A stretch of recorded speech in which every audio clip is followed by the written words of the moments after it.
Bapa yang di surga, benar kami mau terus memuliakan nama-Mu. Hidup ini adalah milik-Mu ya Bapa.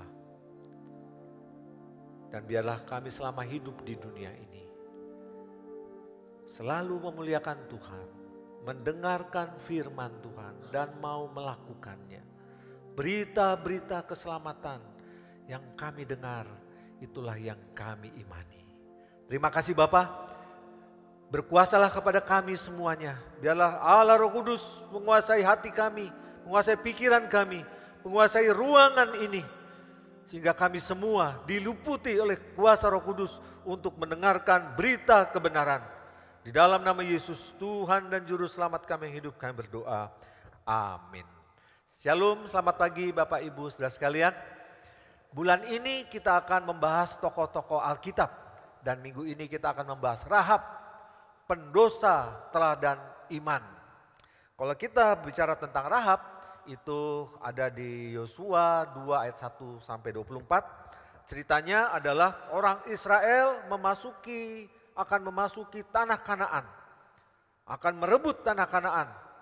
Ya, dan kota yang pertama direbut adalah kota Yeriko. Itu kisah dari Yosua pasal 2. Lalu Rahab ini juga dikonfirmasi oleh kitab Perjanjian Baru, yaitu di kitab Ibrani yang sudah kita baca tadi dan juga kitab Yakobus pasal 2 ayat 25. Ayo kita baca.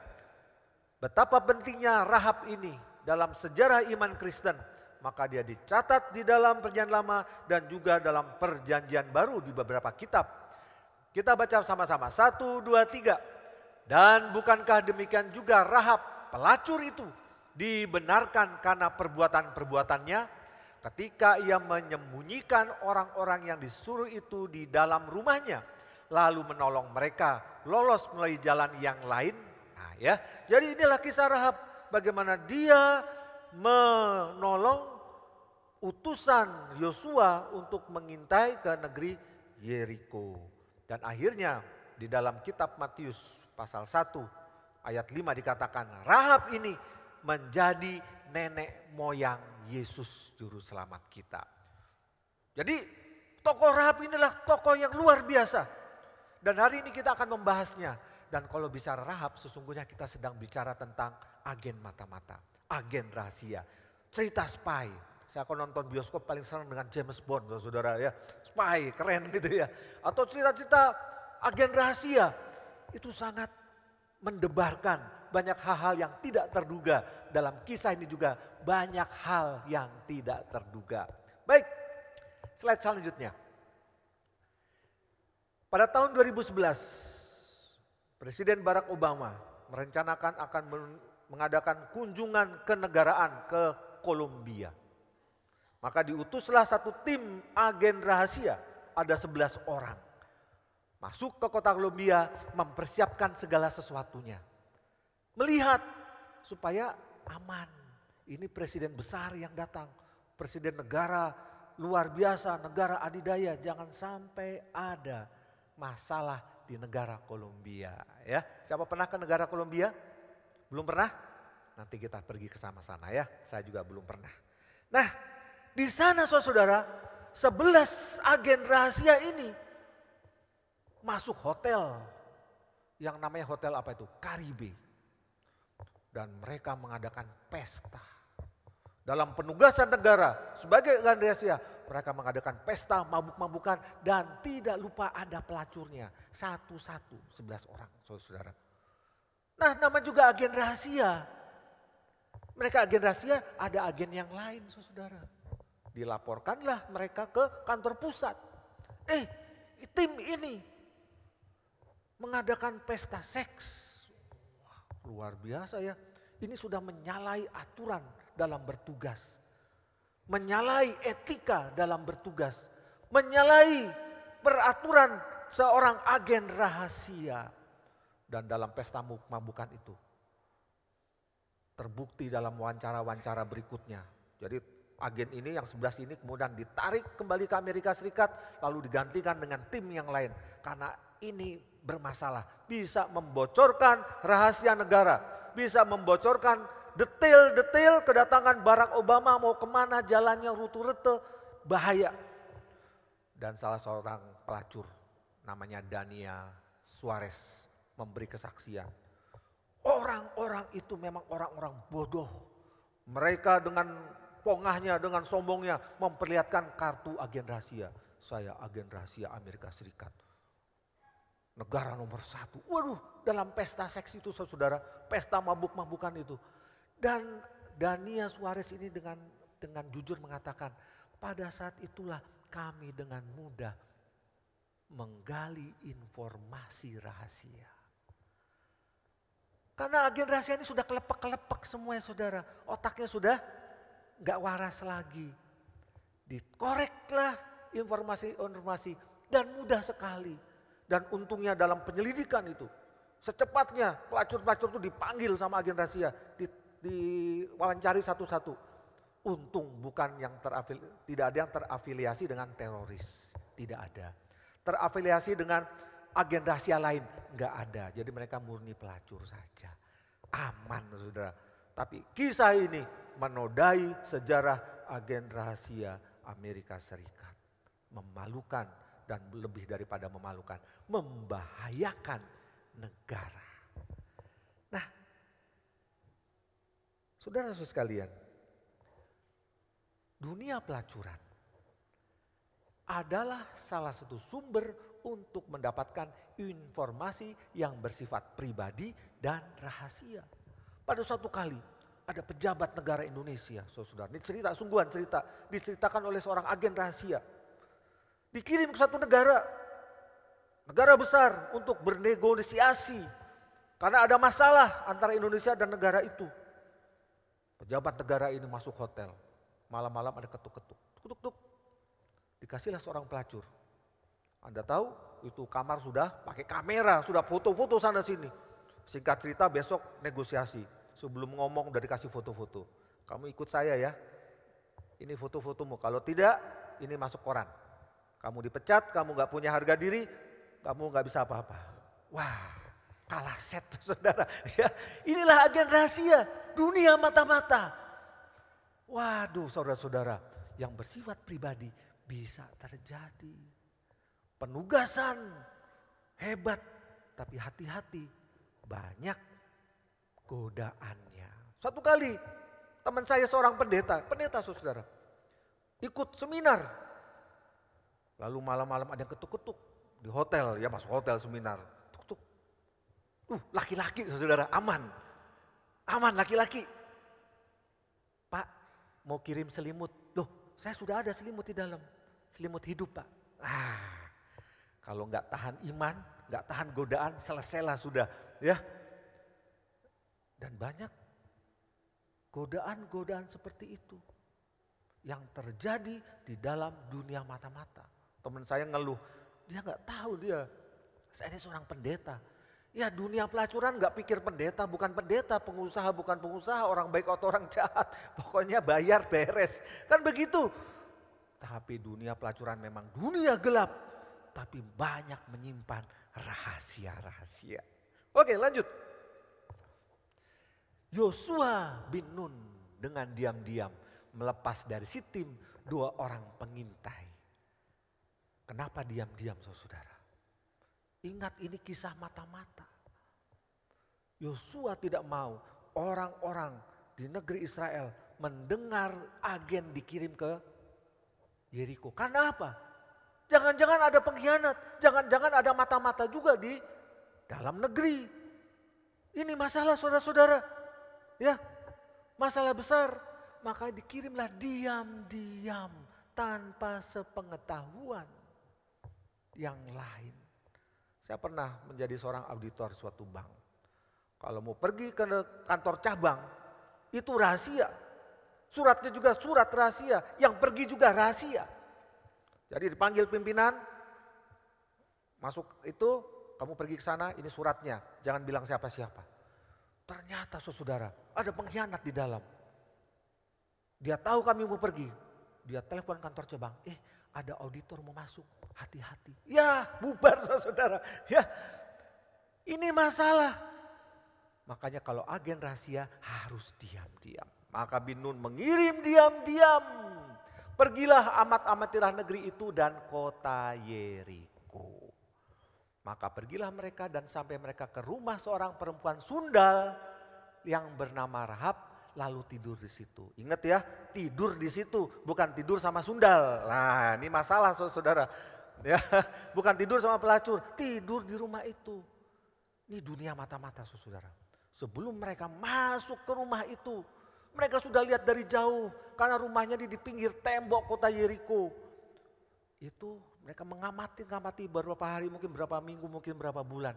Itu kok setiap malam semakin terang ya. Wah gitu ya, namanya juga rumah pelacuran. Kenapa semakin terang, semakin ramai? Menggali informasi dulu. Orang yang keluar dari kota Yeriko, kamu tahu nggak? Itu rumah yang terang kok semakin hari semakin malam itu apa? Oh itu rumah pelacuran. Siang masuk orang karena pintu gerbang dibuka, tinggal di situ, nginep semalam, berangkat. Nah malamnya itu mereka nggak tahu buat apa tapi terang gitu ya. Dunia gelap tapi terang. Ada minum-minum, mabuk-mabukan nggak. Pokoknya itu rumah yang kelihatan dari jauh. Itu rumah siapa? Rumah pelacuran. Oh iya. Dan kedua pengintai itu, mereka tahu dunia mata-mata. Mereka ingin menggali informasi, maka mereka pergi ke sana. Ya, mereka pergi ke sana bukan untuk memuaskan nafsu. Hati-hati, ceritanya nggak begitu, tapi mereka tidur di sana. Lanjut. Ini misi berbahaya. Ini misi yang memerlukan kekuatan fisik. Ini misi yang mengeluarkan kekuatan mental. Misi yang harus dilaksanakan dengan baik. Karena 40 tahun sebelumnya. Bukankah orang Israel mengirim 12 utusan. Mengirim 12 mata-mata ke negeri Kanaan. Untuk mengintai negeri itu bukan. Tapi gagal total. Dari 12 hanya 2 yang mengatakan kita bisa mengalahkannya. Yang 10 bilang enggak bisa. Maka dikirimlah 2 orang. Yang sungguh-sungguh punya iman kepada Tuhan. Godaannya banyak. Mereka akan menggali informasi. Bisakah kita mengalahkan negeri Kanaan? Bisakah kita mengalahkan negeri Yeriko? Siapakah 2 agen rahasia yang ditugaskan oleh Yosua? Ini pertanyaan saudara. Di dalam kitab nggak ada. Dalam kitab kita cari-cari nggak ada. Maka saya cari kepada Midras. Midras itu adalah tafsiran orang Yahudi terhadap perjanjian lama. Ya, mereka lebih dekat dengan budaya Yahudi. Mereka lebih dekat dengan cerita-cerita orang Yahudi. Mereka lebih tahu, lebih paham dengan budaya Yahudi dan lebih tahu dengan kitabnya sendiri. Midras berkata, ya, agen rahasia itu yang pertama adalah Kaleb.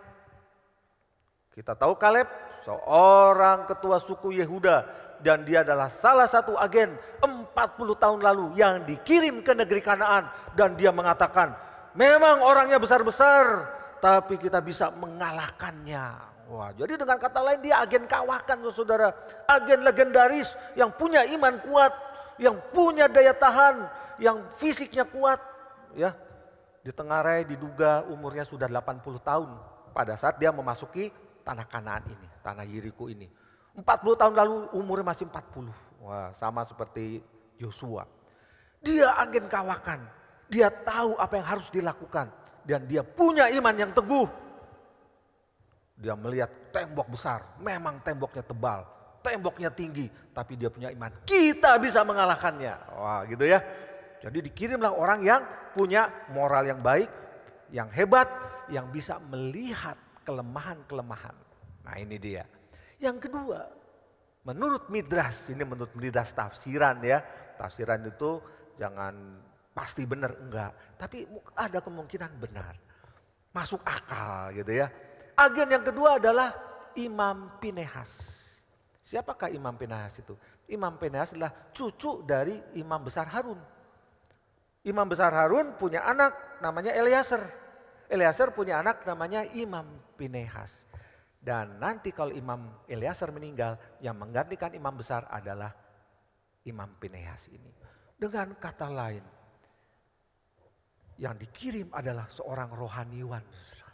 Wah, waktu 40 tahun 12 yang dikirim itu gak ada rohaniwannya. Semua tentara. Tetapi ternyata dalam peperangan, rohaniwan itu penting loh saudara. Peperangan apapun, di dalam ketentaraan ada yang namanya tentara pendeta. Ada. Untuk apa? Membangkitkan semangat. Membangkitkan keyakinan bahwa Tuhan di pihak kita kalau kita benar. Nah, Imam Pinehas adalah imam yang berdedikasi. Agen yang berdedikasi. Dia tidak kompromi dengan penyembahan berhala.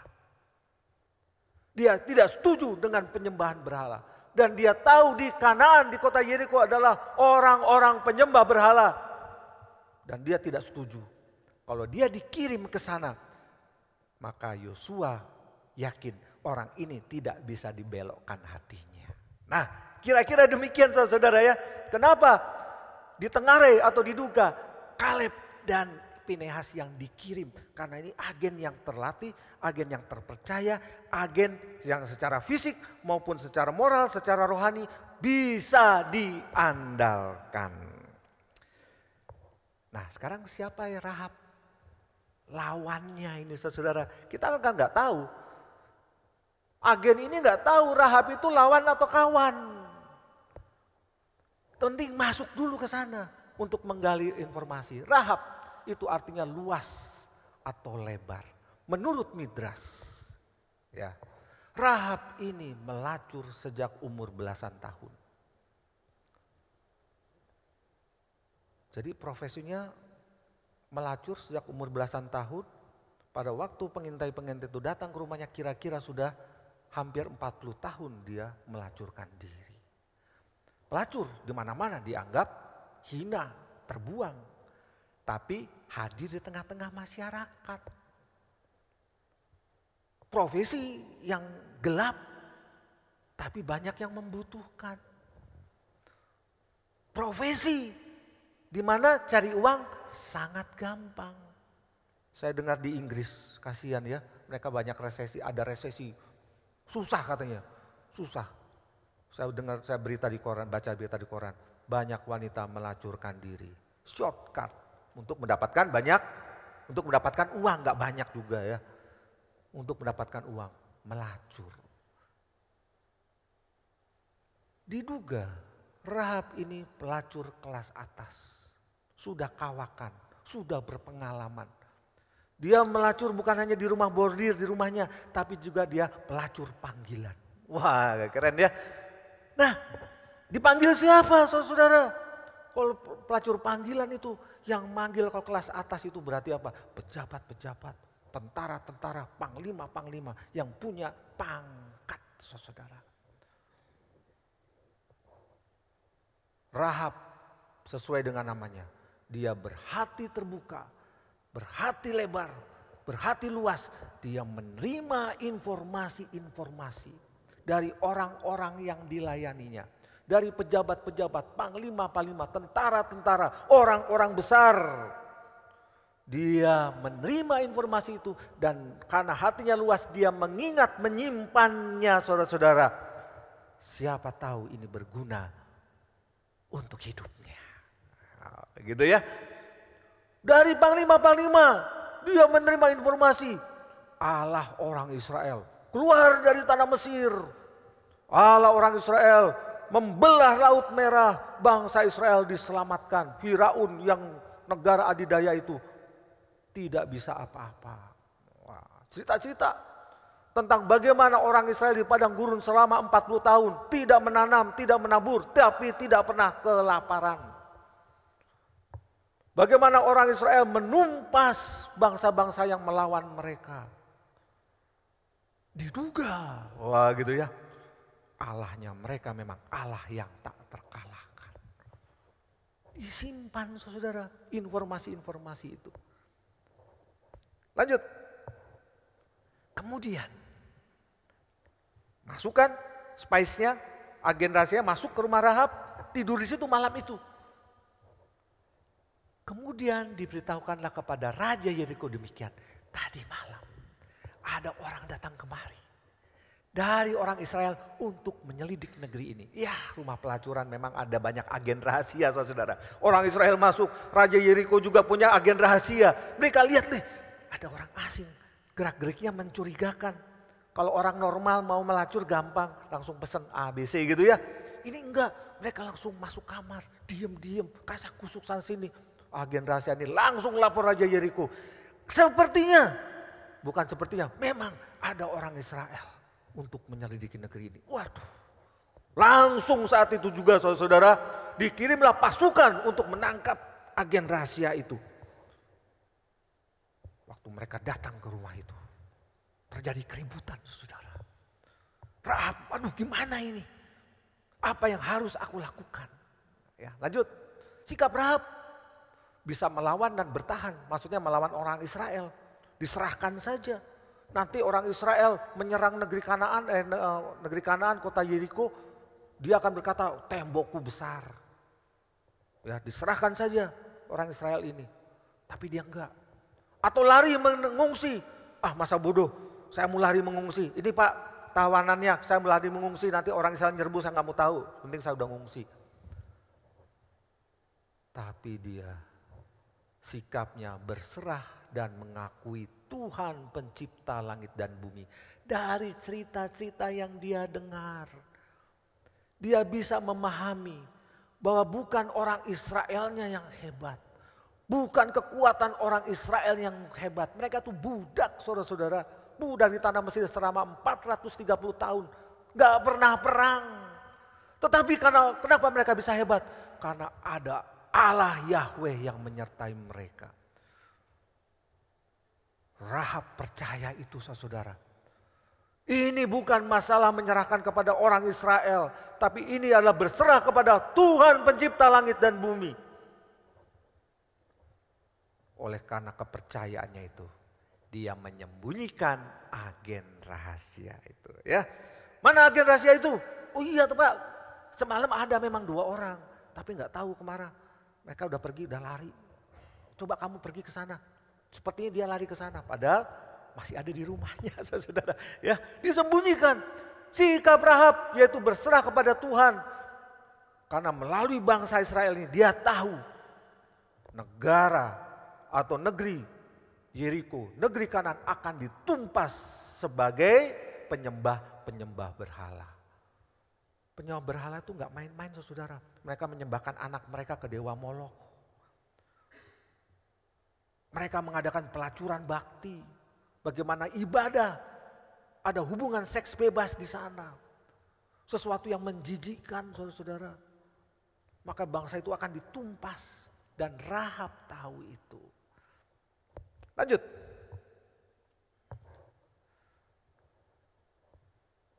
Ada suatu misteri saudara. Kisah misteri seorang agen rahasia. Ini menurut Midras, saudara ya, tafsiran orang Yahudi.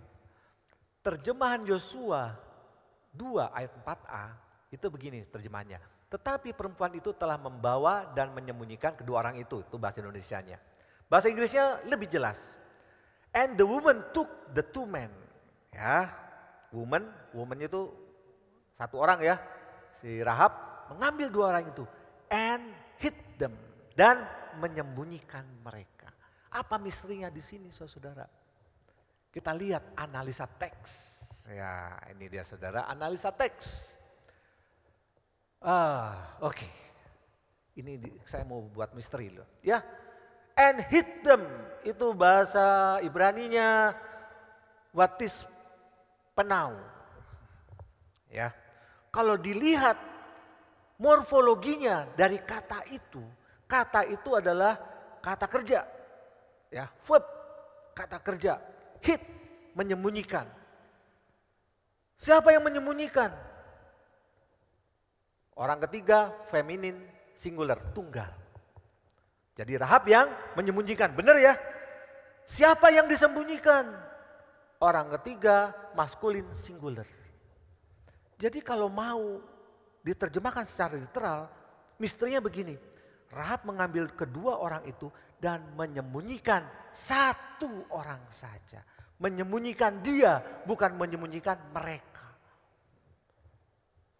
Wah, cari-cari di Alkitab. Tafsiran-tafsiran. Waduh, Midrash juga yang menjawab saudara. Ya. Jadi pada waktu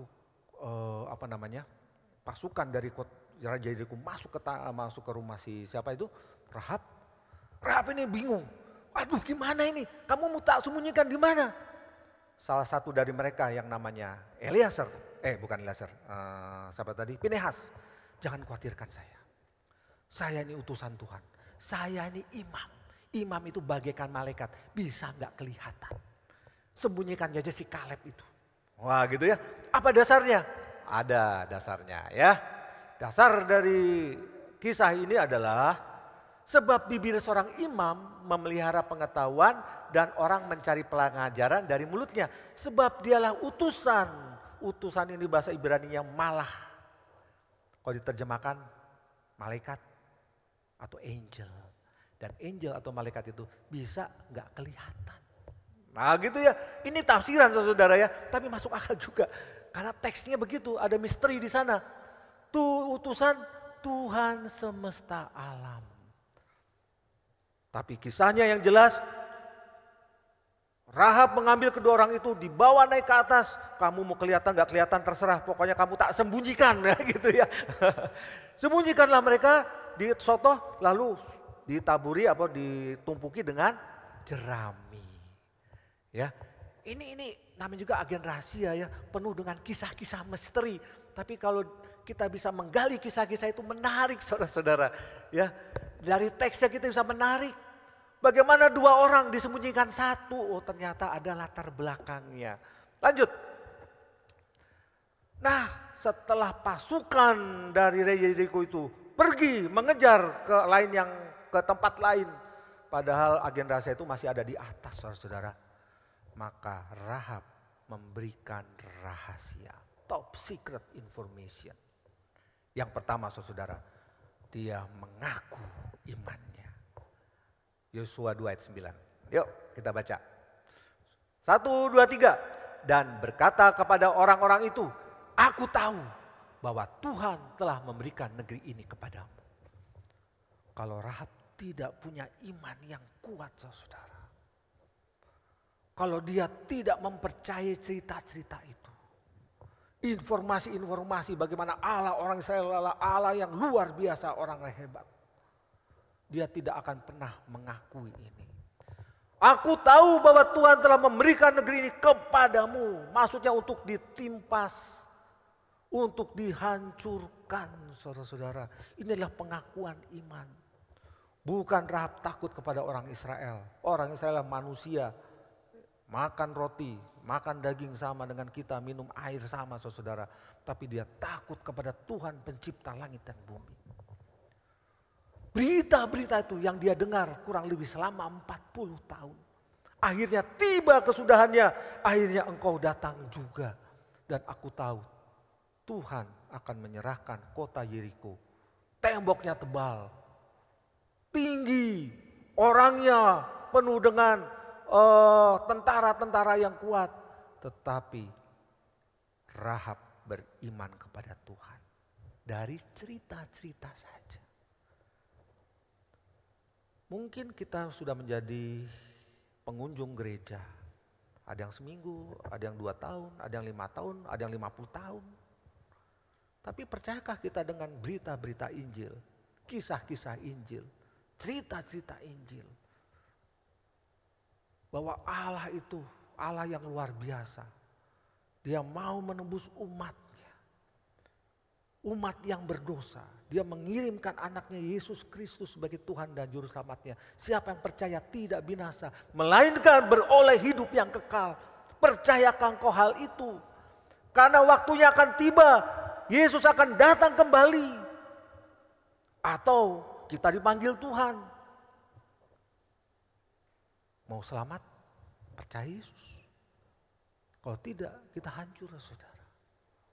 Nah, iman ini Dikasih tahu sama spies, aku beriman pada Tuhan. Yang kedua, top secret apa lagi? Moral, pemimpin, tentara, rakyat Yeriko hancur, saudara. Mereka adalah tentara yang kuat, hebat, ya. Dilihat dari benteng kota Yeriko itu luar biasa, tetapi moralnya sudah hancur. Rahab memberikan informasi, saudara. Ayo kita baca.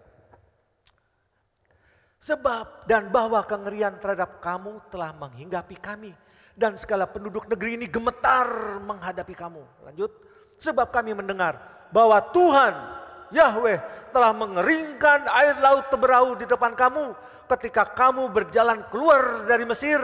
Dan apa yang kamu lakukan kepada kedua raja orang Amori yang di seberang sungai Yordan itu.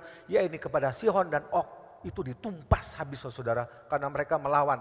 Ya, ketika kami mendengar itu, tawarlah hati kami dan jatuhlah semangat setiap orang menghadapi kamu. Sebab Tuhan Allahmu ialah Allah di langit di atas dan di bumi di bawah. Jadi saudara, Rahab memberikan informasi yang luar biasa. 40 tahun lalu saudara-saudara, Kaleb, Yosua dan 10 orang memasuki tanah Kanaan. Mereka hanya melihat negeri itu bagus. Negeri itu subur. Tanamannya tumbuh subur, hasilnya baik. Ternaknya gemuk-gemuk. Tapi juga ada orang besar-besar bisa makan orang. Mereka aja bisa melihat apa yang dilihat mata. Informasi itu yang diberitakan kepada Musa pada saat itu. Tetapi 2 orang agen rahasia ini bukan hanya melihat tembok yang tebal. Bukan hanya melihat tembok yang tinggi. Yang hampir-hampir tidak bisa dimasuki, saudara. Tapi mereka mendapatkan informasi. Bahwa sesungguhnya penduduk Yeriko hancur moralnya. Gimana mau perang kalau sudah hancur moralnya? Bagaimana mau perang kalau sudah mentalnya hancur? Dalam pertandingan pingpong atau sepak bola atau apa. Kalau sudah kalah mental, saudara. Bisa kalah walaupun dia sudah memimpin jauh. Mental sudah hancur, saudara. Ini masalah. Inilah informasi super rahasia yang didapatkan agen rahasia. Sehingga pada waktu mereka kembali kepada Yosua, mereka sesungguhnya sudah gemetar melihat kita. Bukan karena kita, tapi karena Allah yang menyertai kita. Banyak dari kita mungkin, atau orang Kristen, pengunjung gereja, menghadapi persoalan, menghadapi tembok yang tebal, masalah-masalah kehidupan. Percayalah bahwa kalau Tuhan beserta, setinggi apapun temboknya, setebal apapun temboknya, kita bisa melaluinya. Amin, saudara. Karena bukan kekuatan kita, bukan kekuatan saudara, tapi karena Allah yang menyertai. Ini penting, saudara. Ini adalah informasi super rahasia yang sudah Anda ketahui. Banyak orang harus mengetahui hal ini. Karena di dalam Yesus ada jalan keluar. Di dalam Yesus ada kekuatan. Di dalam Kristus ada pengampunan dosa. Di dalam Kristus tidak ada yang mustahil, saudara-saudara. Lanjut. Singkat cerita, setelah informasi rahasia ini dibagikan, Rahab berkata, aku telah berbuat baik kepadamu. Sekarang, maukah engkau menyelamatkan aku? Bukan aku aja, bapakku, ibuku, saudara-saudaraku, orang-orang yang bersamaku. Dengan kata lain apa? Rahab ini, imannya ini, saudara. Kenapa dia disebut teladan iman? Imannya ini, dia bagikan juga kepada keluarganya. Mengapa disebut teladan iman? Dia bagikan kepada orang lain. Keluarganya dan orang-orang yang mau percaya dengan beritanya. Hei, hati-hati. Orang Israel akan datang, akan menghancurkan kita. Bukan orang Israelnya, tapi Allahnya mereka datang bersama orang Israel. Kalau mau selamat, ayo datang ke rumahku. Karena di sana saya sudah membuat perjanjian dengan kedua spai itu. Kedua agen rahasia itu. Bahwa orang yang di rumah ini tidak akan dihancurkan. Wah, ini luar biasa saudara. Ini bagaikan apa? Kita menarik orang dari luar. Masuk ke dalam keluarga Allah. Kita memberitakan firman Tuhan, mereka percaya, mereka masuk dalam keluarga Allah. Apa tandanya? Supaya kami tidak dihancurkan, kata Rahab. Kami akan turun dengan benang kirmisi, tali benang kirmisi ini. Ini warnanya merah saudara. Inilah yang kamu ikatkan di jendela nanti. Bahwa jendela ini, pemilik rumah ini dan seisinya akan selamat. Tandanya ada. Jadi pada waktu orang Israel menyerbu Yeriko, mereka melihat tanda itu, rumah itu selamat. Kita masih ingat bukan? Ada tanda juga waktu orang Israel keluar dari tanah Mesir. Bagaimana ada tanda darah anak domba yang disapukan, dicetkan di palang pintu darah anak domba. Itulah yang selamat. Anak orang Israel, anak sulungnya selamat. Tapi yang tidak ada tanda darah itu mati semua saudara. Jadi ini suatu tanda keselamatan. Mengingat kembali 40 tahun lalu, ada juga tanda keselamatan itu darah anak domba. Yang gambaran darah Kristus yang menghapus dosa umat manusia saudara. Darah penebusan. Maka ada perjanjian keselamatan saudara. Di sini Rahab imannya dia bagikan kepada orang lain. Supaya mereka juga selamat. Tidakkah kita kasihan sama keluarga kita? Ayah ibu kita, anak-anak kita, saudara-saudara kita, tetangga-tetangga kita. Janganlah keselamatan itu kita nikmati sendiri saudara. Tapi bagikan kepada orang lain juga. Jadilah teladan tokoh iman. Membagikan iman itu kepada orang lain. Dimulai dari keluarga saudara sendiri. Lanjut saudara. William Shakespeare, seorang pujangga Inggris. Dia pernah berkata demikian. Siapakah yang dapat memberitahu aku, siapakah aku?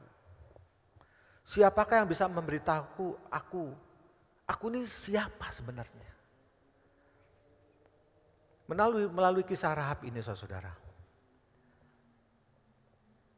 Kalau kita bertanya seperti William Shakespeare, siapakah aku? Oh, aku adalah penduduk Yeriko yang temboknya kuat. Penduduk yang Yeriko yang makmur, yang hebat. Tetapi sesungguhnya kita semua seperti penduduk Yeriko adalah orang-orang yang terancam dengan hukuman yang tiada tara saudara. Karena manusia, semua orang telah berbuat dosa. Roma 3:23 dan telah kehilangan kemuliaan Allah. Artinya terancam hukuman dosa. Seperti penduduk Yeriko, seperti Rahab saudara. Tidak memandang dosamu, dosa kecil, dosa besar. Oh saya tidak seperti Rahab, dosanya sangat besar. Dia terancam hukuman mati. Enggak saudara, semua orang telah berbuat dosa. Dan akan terancam dengan hukuman kekal, hukuman mati. Siapakah saya? Kita ini seperti orang-orang Yeriko saudara. Tapi di antara orang Yeriko itu ada orang yang beriman kepada Tuhan. Jadilah seperti Rahab. Beriman kepada Tuhan. Melalui cerita-cerita yang kita dengar. Melalui kisah-kisah yang kami dengar. Melalui khotbah-khotbah yang saudara dengar. Maka kita akan selamat saudara.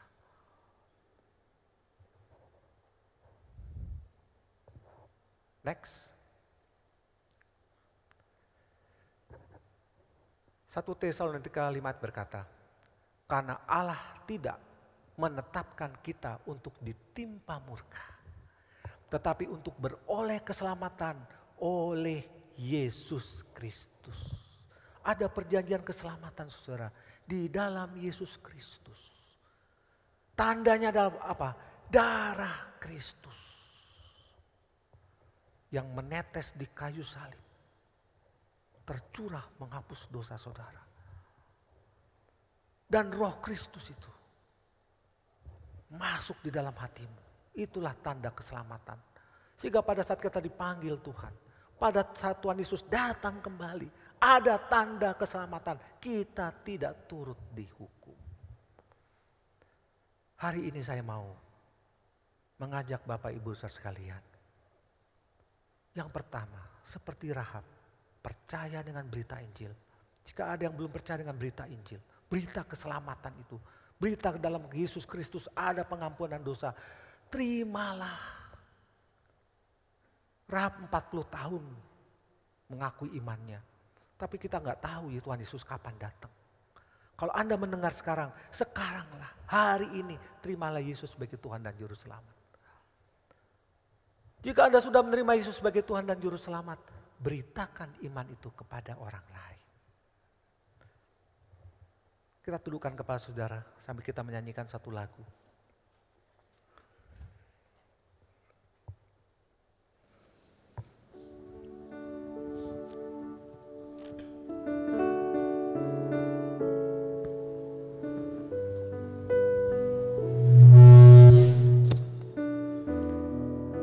Tuhan, kami ingin selalu merenungkan firman.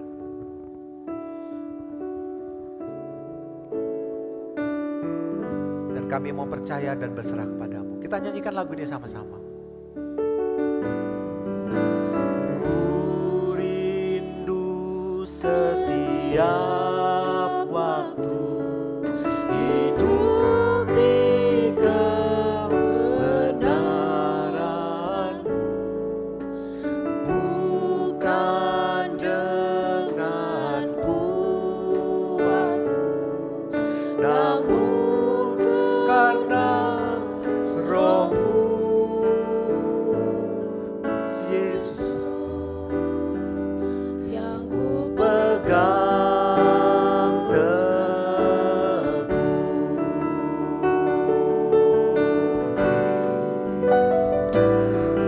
Engkaulah Tuhan, Engkaulah Raja, berdaulat atas hidupku, ku berserah penuh. Engkaulah Tuhan, Engkaulah Tuhan, Engkaulah Raja, berdaulat atas hidupku, ku berserah. Saya berikan jemaat untuk berdoa. Jika dari saudara yang belum percaya Yesus Kristus, terimalah Dia sebagai Tuhan dan Juru Selamat.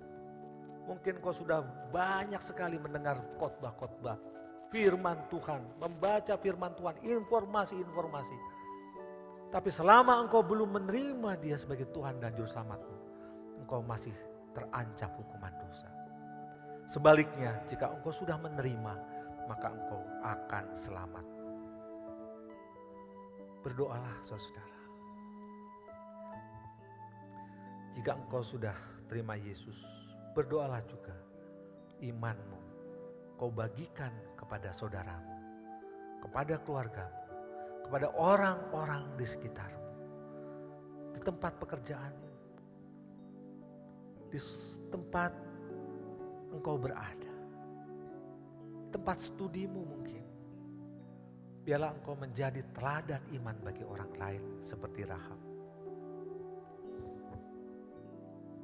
Bila engkau menghadapi pencobaan, melihat tembok besar, janganlah khawatir, janganlah putus asa. Karena Tuhan Yesus besertamu. Allah yang maha kekal, Allah yang maha dahsyat besertamu. Dan engkau sanggup merubuhkan tembok itu saudara. Berdoalah pada Tuhan minta pertolongan Tuhan di dalam setiap pergumulan.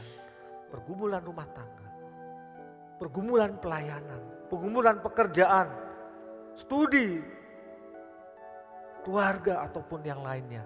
Tidak ada tembok yang tidak bisa ditembus oleh kuasa Kristus. Berdoalah. Jemaat sekalian silakan berdiri, kita nyanyikan. Engkaulah Tuhan, Engkaulah Raja, berdaulat atas hidupku, ku berserah penuh. Engkaulah Tuhan, Engkaulah Raja, berdaulat atas hidupku, ku berserah penuh. Bapa yang di surga, terima kasih. Bertahtalah di hati kami, karena kami percaya Engkaulah Tuhan yang berdaulat, Engkaulah Tuhan Juru Selamat kami, Yesus Kristus penebus. Hidup kami serahkan padamu. Amin. Silakan duduk.